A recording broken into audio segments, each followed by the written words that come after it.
Welcome back to the Toffee Blues, your source for all things Everton. I'm Connor Williams with the opposition preview, joined by Craig Beasley of Up the Cherries in all departments.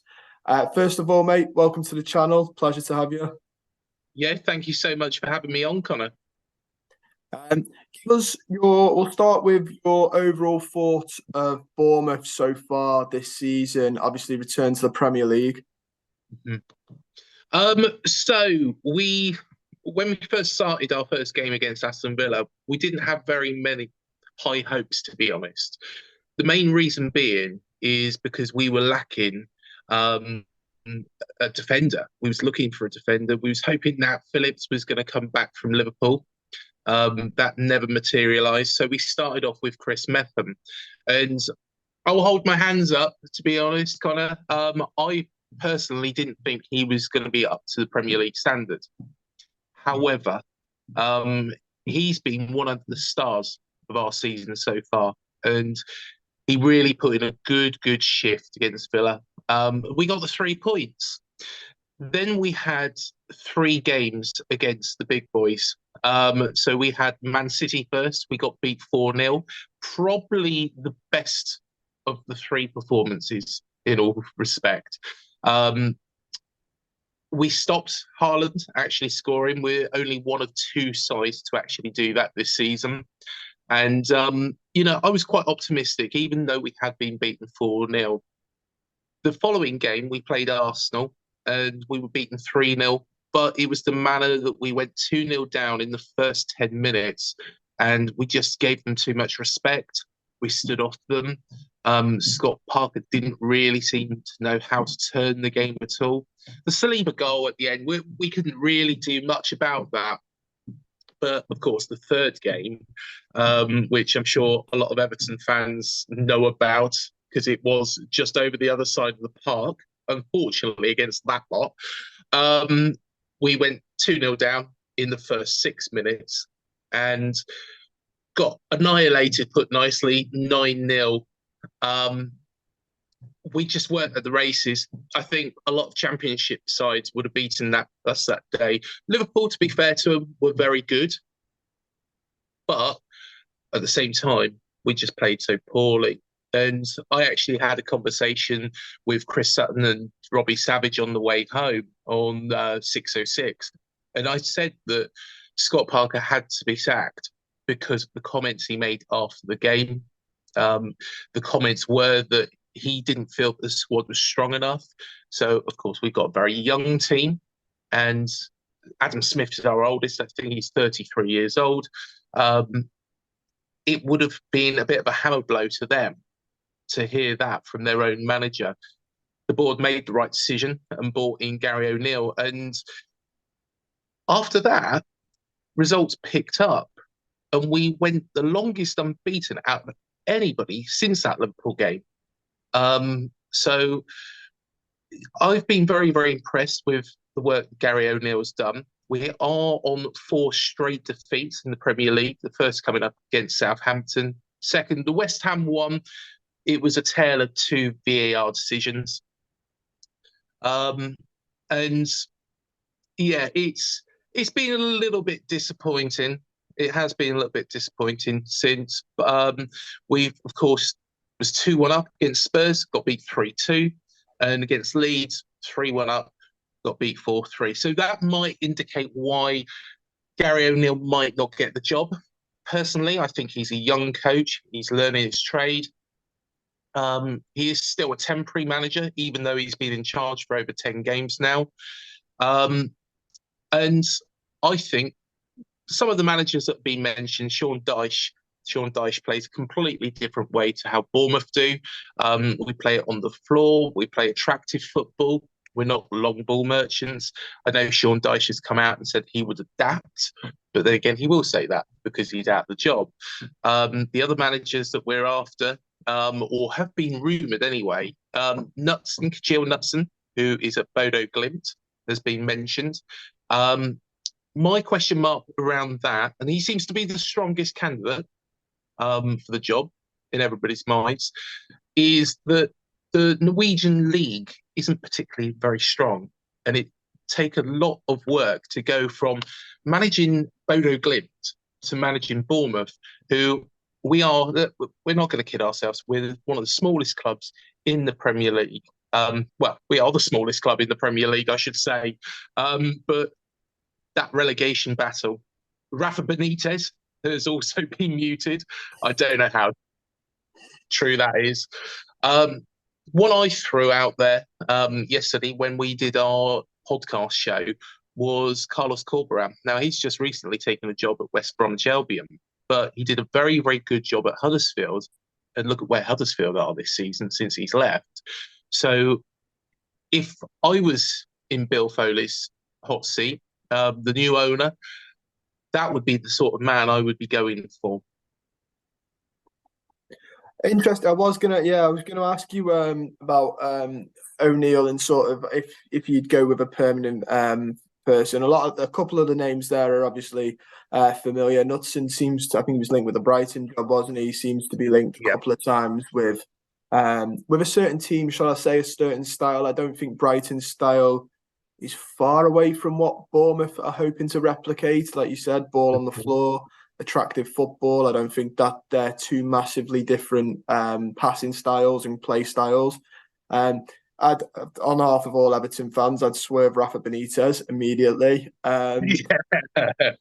Absolutely atrocious. Not even just because he's ex-Liverpool now, because he came to the club and ruined it.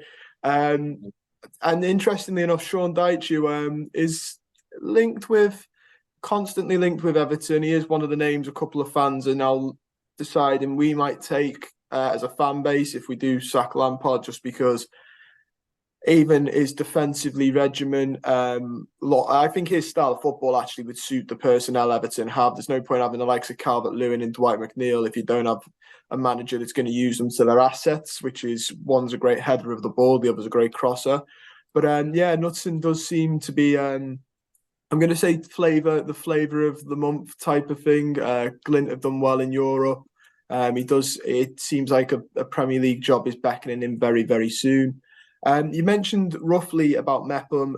Give me your thoughts on the overall business you did this summer, knowing that you had to come into the Premier League. You said Scott Parker had said that he thought the squad wasn't up for it. So what did you rate of your summer transfers?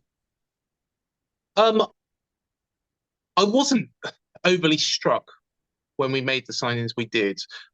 Neto is a fantastic goalkeeper. He is out probably until February. So that's a big, big blow for us. But he's probably the one that stands out. Mark Travers in goal at the moment for the club did a fantastic job last season and was pivotal in getting us up. I think his confidence went a little bit after that Liverpool defeat. So I don't really think that he is ready at this point in time for a starting berth week in, week out. He's the only choice we've got at the moment, though. And I think, we will be looking at a new goalkeeper. Other than that, Marcus Tavernier. Marcus Tavernier was signed from Middlesbrough for quite a hefty fee. He's done very well. He's not particularly great from dead ball situations. When the ball's in play, he'll get a great cross in. And to somebody like Kiefer Moore, who is a big man, and that might be why some people do suggest Dyche might be an option. But, from dead ball situations, he's terrible. He has done some good work here, though. And, I think he's one for the future. He's only a young lad. So he's got time on his side.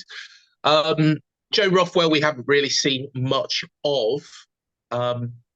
It's a shame he's been out injured. He did play in the cup game the other day. He put in a decent enough shift, but I think there's still more that we could see from him. When he was at Blackburn last season, he was very good for them. And when he was injured in the Blackburn teams just seemed to fall off. So they were in contention for the top two for a large part of last season. So there's a quality player there. Ryan Fredericks was signed as a right back. He's done a good job. What we've actually done is, and I don't really understand why we've done this, but Adam Smith has moved over to the left and Ryan Fredericks has gone on the right, but it's worked. Whereas before we had Adam Smith on the right, you had Jordan Zamora, who is a talented player. He is really one for the future. He will go to a big side, if not in the Premier League in Europe eventually. I could see him and Jaden Anthony probably going together because they do link up very well. But Ryan Fredericks has done well since he's been here. And yeah, I think Sensei, who was he's an Argentine international. He did play in the Liverpool game. That was his first game for Bournemouth. And he struggled that game, but he has started to build himself into the Premier League, adapt. So the business, although it didn't look particularly great in the summer, has been quite sensible. And I think that's got to be a credit to Scott Parker. The players he did bring in, have added something. Of course, Rothwell we haven't seen much of yet, but I think, he is somebody, and again, he's got time on his side. He will be a big player, I think, for us eventually. Yeah, it's Sensei was one that was a bit. Obviously, you said Neto is the one that I think most people were like, it's a bit of a coup, that one. But Sensei, when you got signed him, I thought it's an interesting one as well. Quite high, was quite highly rated at Feyenoord, was it that you got him from? Yes. So quite a nice, it suits your style. He's a bit more of a ball playing defender, so it sort of suits what you'd hope for. Obviously, this is the second time we play you this week, coming up on Saturday. Yep. The first time being the cup game. When I was on your channel, I gave you my thoughts on the game. I'm now going to ask you for your thoughts on the result the other night. I was a little bit nervous when you got the goal back, I'll be honest, because what we did against Leeds, what we did against Spurs. But I think we controlled the game. And we had quite a lot of players that we rotated. So we had the likes of Macondes, we had Rothwell in. The midfield pretty much changed. Ben Pearson, who I'm a big fan of, he played as well. Metham did play, Zamora played. So those are two you could say probably in the first team normally, but everything else was all changed around. From an Everton perspective, and like I said on my channel, I'm going to be brutally honest. I thought it was really, really poor. And I think Frank Lampard is probably on thin ice now because the way... Look at the Everton team. You had Michael Keane in there. You have Iwobi. You've got Damari Gray, Neil Maupay.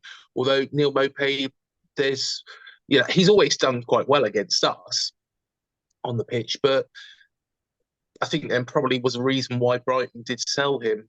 There was a lot more talent on there, or players that you would say, have got Premier League experience, players that have been at big clubs. Everton's a massive club themselves, but these players, like Iwobi from Arsenal, Damari Gray, was fantastic for Leicester for years.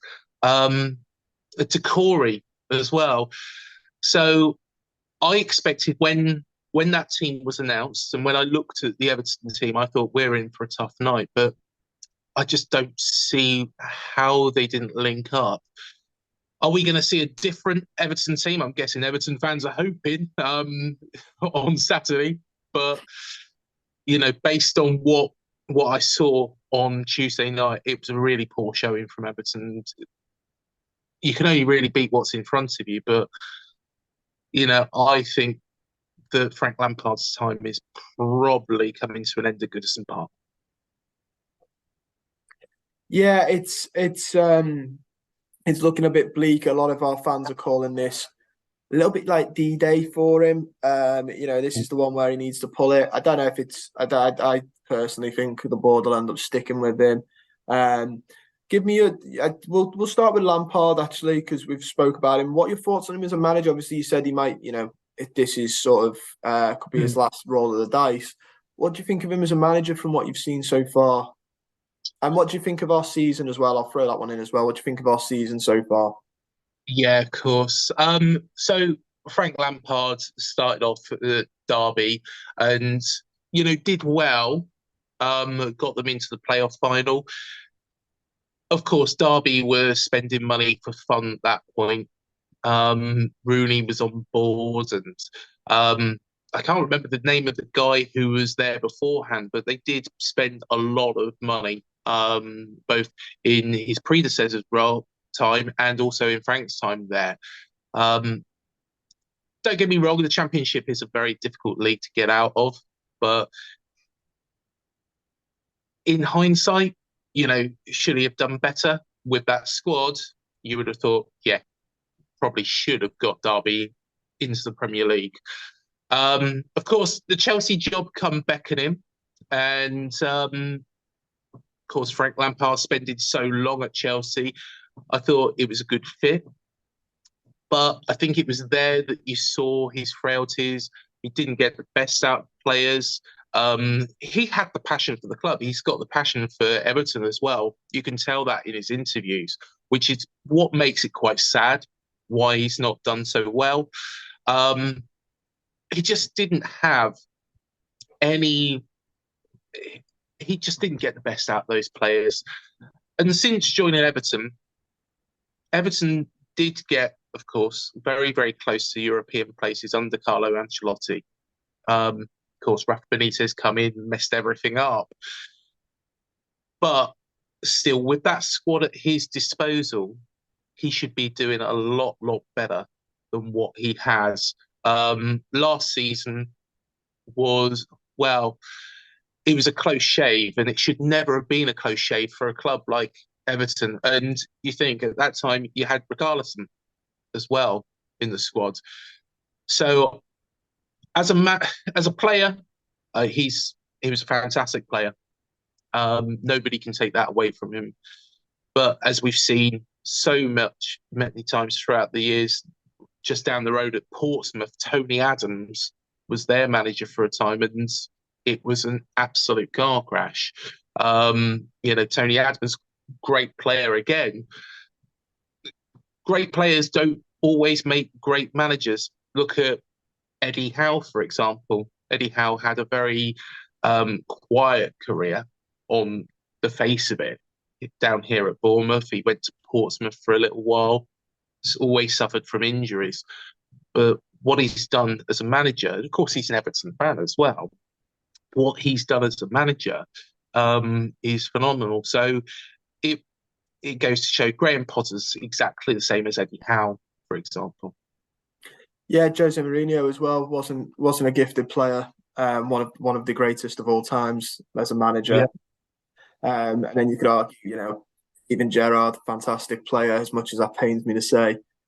Not so fantastic as a manager, but again, quite young. But I agree with you. I think that's the toughest thing, and I think that's why a lot of fans still like him. He's a very likable guy, Frank Lampard. Even as a player, I always thought he was a likable. In my opinion, which people might say was a bit biased, he's the best English centre mid of the three that are always debated. Yeah. Just because of his goals and assists that he got season after season. I think he finished with like over 10 goals. Pretty much every season, and Neil Moypay just about can make under that as a striker, so it just shows how great he was from centre mid. But yeah, something's not clicking, and like you said, his passion's there. You can't fault him, but it's tough to watch. What are your thoughts on? I don't know how much of it you caught of on our summer business. A couple of the signings that we made. What are your thoughts on that? I didn't catch much of it, but I think two that stood out to me was Tarkowski from Burnley, a very good defender, easily Burnley's best player last season.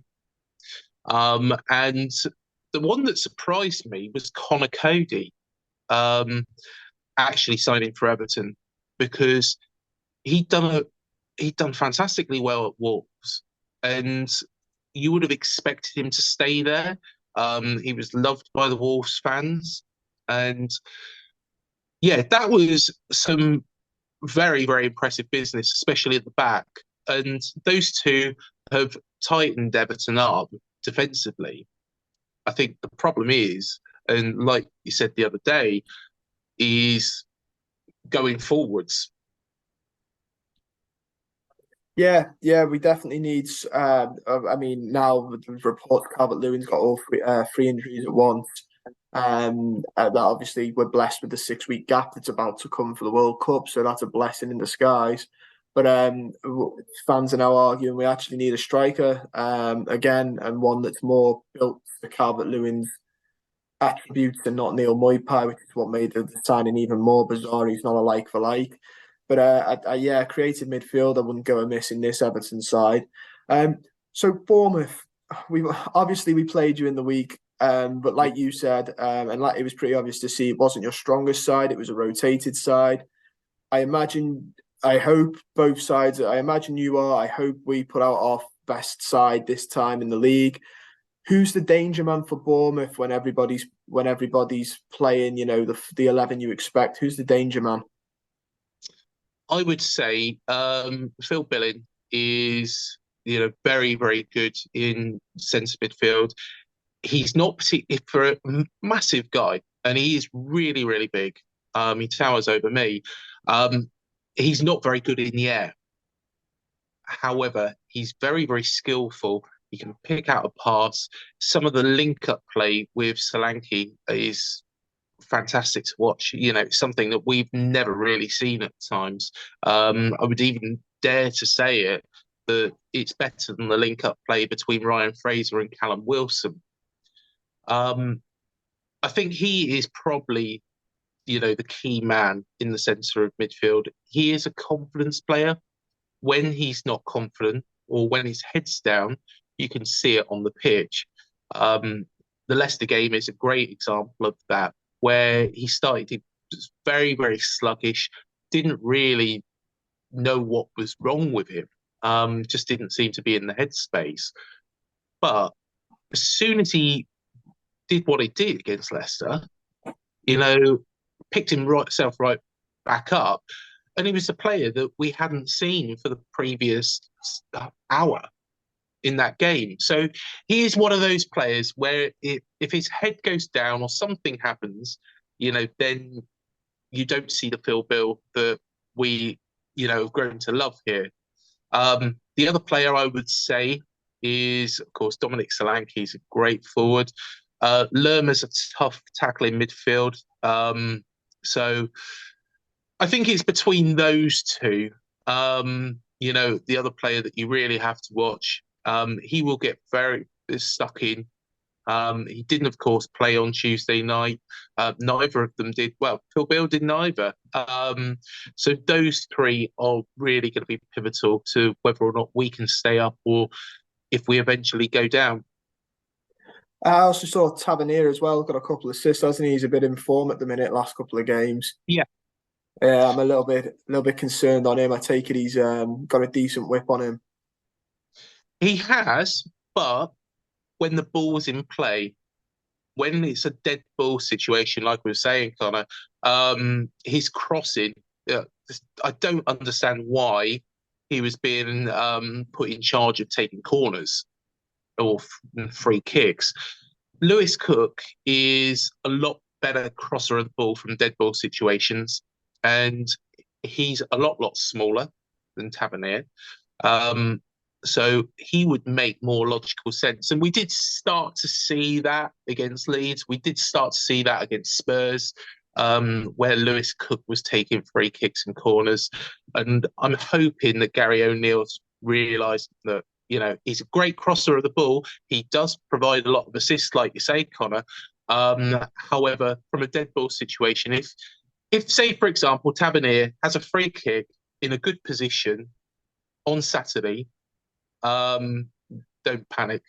That's what I would say. Don't panic, because it's probably going to go somewhere that we don't want it to. You know what? If you're if you're a fan of dead pieces, I won't watch the game then, because I know our corners and set pieces are bad, but you've highlighted it your end as well. I think if you're a lover of free kicks and good corners, you might as well turn your telly off now. Yeah. Obviously, I mentioned before Calvert-Lewin out. I think Gray and Onana are back in now. Who's the danger man that you worry about for Everton? Who do you think might punish you? I think Iwobi when he's on his game, and to be honest, he wasn't brilliant on Tuesday night.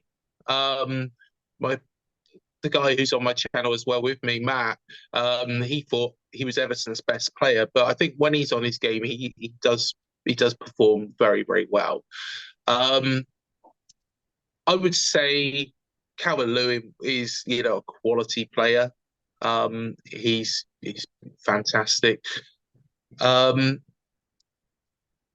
I think Connor Cody, can create things as well. You know, he's a great defender, but he's not bad going forwards as well. He's not bad from corners. So, if you can actually get the corners sorted, and he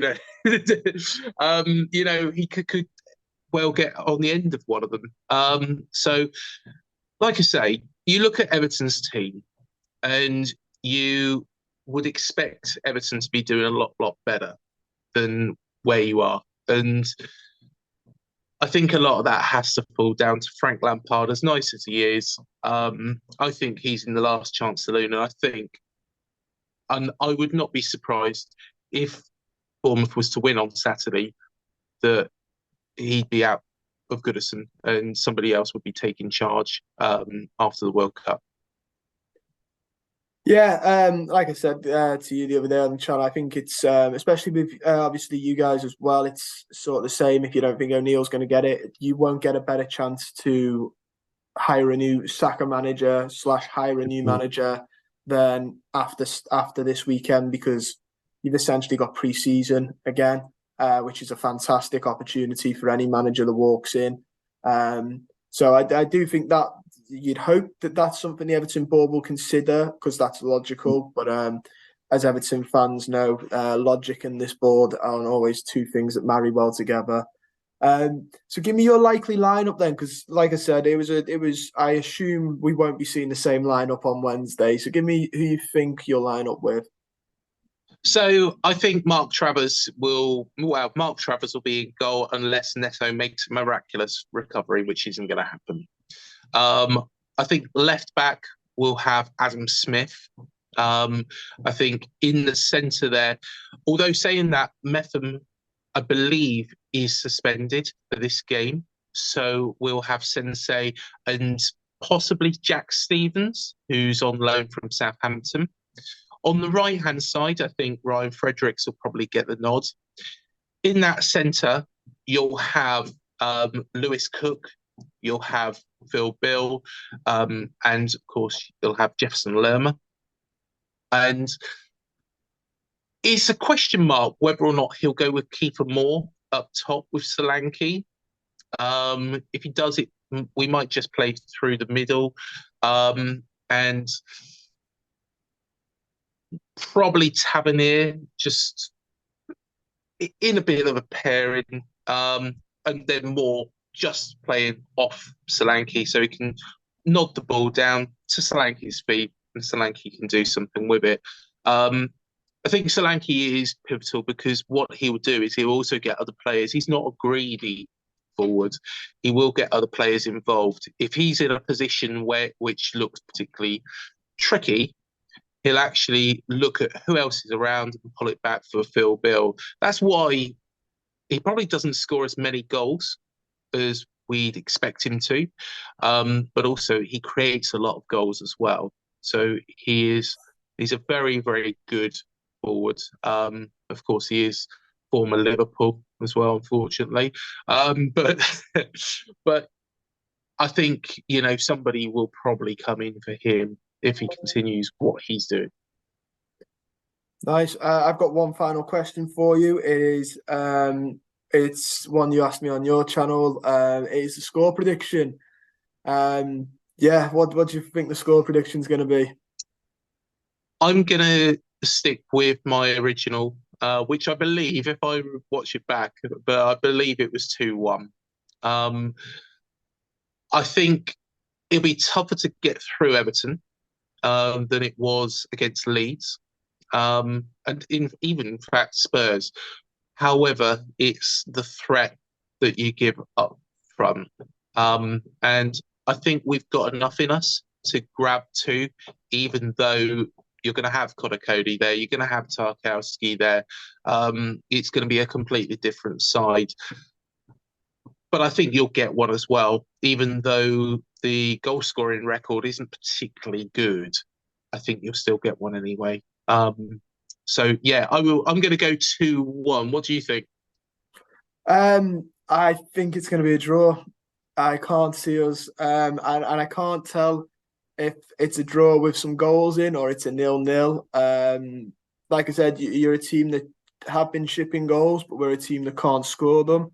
The only problem is you're a team that do score goals, and that's something you can't knock. Like you said, the last couple of games, even though the ones you've lost, you've scored more. You've scored a couple of goals. I think it's 2 and 3, isn't it? 3 goals in 1, 2 in the other, I believe. Is it 4-3 and 3-2? Yeah. Yep. Yeah. So 5-4 and 7 against. So you're a team that can score. We are defensively very, very good, though, which I'm hoping will sort of level that out. So I think possibly a 1-1, maybe a 0-0. I can see it being that, which I think will be enough for Frank Lampard to keep the pressure off him as well. I don't think we sack him over a draw. I think even a loss, a 1-0 loss, he survives. I think the only way I'd be really worried is if you 4-1 us again. Then I think he is a bit in trouble. But that is all my questions, mate, and that's all we've got time for. I just want to say again, thank you for coming on and speaking to me. It's been a pleasure. It's been an absolute pleasure. If you want to just plug your channel, tell people about it as well. Yeah, of course. So the channel is called Up the Cherries in All Departments.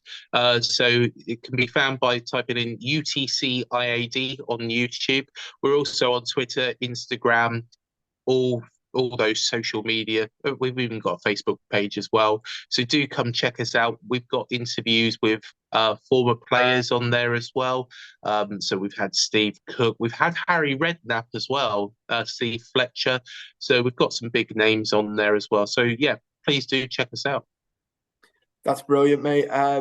Yeah, like I said, been an absolute pleasure to speak to you. Don't forget, guys, to like this channel, like the video if you haven't already, subscribe to the channel, comment down below your thoughts leading up to the Bournemouth game, the second one for us in a week. And don't forget to check out Craig and Up the Cherries in All Departments. I'll see you guys very soon.